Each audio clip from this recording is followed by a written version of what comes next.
Metro রেলের চেয়েও 40% সাশ্রয়ী মনো রেল প্রথমবারের মতো আসছে বাংলাদেশে। এক চাকার আধুনিক রেলের নাম মনোরেল। আলোচিত এই প্রযুক্তির মনোরেল নির্মিত হচ্ছে চট্টগ্রামে। মনোরেলের আছে বিশেষ কিছু সুবিধা। জানা গেছে, চট্টগ্রামের যানজট নিরসনে বিকল্প এই মনোরেল ব্যবস্থায় জার্মান ও মিশরের জয়েন্ট ভেঞ্চার কোম্পানি ওরাসকম এবং আরব কন্ট্রাক্টর গ্রুপ মনোরেল নির্মাণে অর্থায়ন করবে। মনোরেল আধুনিক প্রযুক্তির রেল ব্যবস্থা। এটি মূলত এক চাকার ট্রেন। এই প্রযুক্তির ট্রেন চলার জন্য ব্যাপক জায়গার প্রয়োজন হয় না।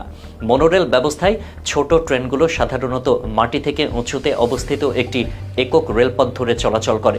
মেট্রো রেলের চেয়ে 40 ভাগ কম খরচ হবে এতে। ফলে জনগণ পাবে সাশ্রয়ী এক যানজটবিহীন যোগাযোগ ব্যবস্থা। এটি চট্টগ্রাম নগরীর গণপরিবহন খাতে যুগান্তকারী পরিবর্তন আনবে বলে মনে করছেন অনেকে। প্রস্তাবিত মনোরেল প্রকল্পের মোট দৈর্ঘ্য হবে প্রায় 54 কিলোমিটার। এতে বিনিয়োগ হবে প্রায় 20,000 থেকে 25,000 কোটি টাকা।